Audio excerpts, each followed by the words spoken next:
nearly 95,000 Afghan refugees are expected to settle in the United States within the next year. Rafi Amiri is one of those refugees, dropped off in Nashville with $20 in his pocket. On his own, he's been able to secure a job and is ready to start his new life. But the government is suddenly nowhere to be found. He joins me right now. Rafi, thanks very much for being here. Walk us through your story. Good morning, Maria. Thank you. And yeah, this is Rafi Amiri, and I'm very happy to be here.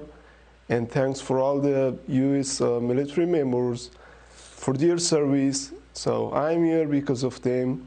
And right now I'm living in Nashville. So I came on 25th August. I spent 40 days in military base, and right now I'm just looking for having a job, but the problem is the paperwork and work authorization, and I'm just stuck with that thing. So I just hope that the U.S. government pay attention and accelerate the process for all the Afghans, because all the Afghans are young and they want to work. So I think they should contribute to the society and do their part and responsibility for their new society. Yeah. Rafi, tell us a little about what it was like in Afghanistan.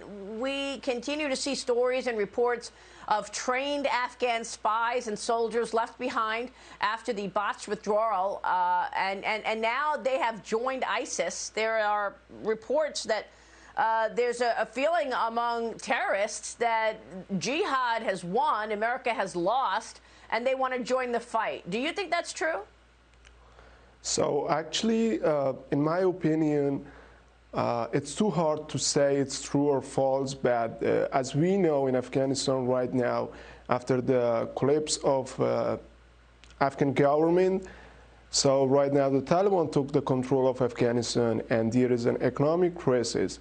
So the people are not able to find money for foods. So it might be possible, because when you don't have anything to eat and you have a common enemy, so perhaps they want to somehow prefer to join the ISIS. And somehow the ISIS have the best opportunity right now, because the Taliban neither have airstrike or good, intelligence departments. So ISIS feel comfortable to just find, the best possible man for the job, and those are the people who knows the U.S. and NATO forces.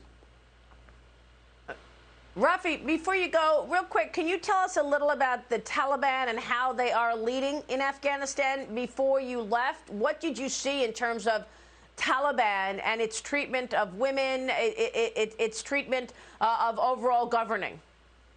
So actually, Taliban said that we changed and we are not the same Taliban as was before. But right now, as we see, and as they shown in practice, they are the same as back in 2001. So as my family members are there, and I know about the situation, that the Taliban is totally, they just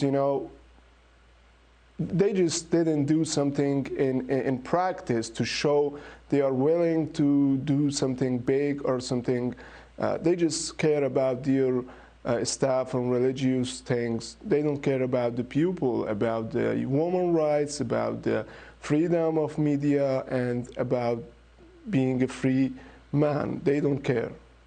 Yeah, right. No, we didn't think so. Rafi, thanks very much. We wish you luck. We will be watching your story as you seek a job here in America. Rafi Amiri, good to see you this morning, sir. Thank you.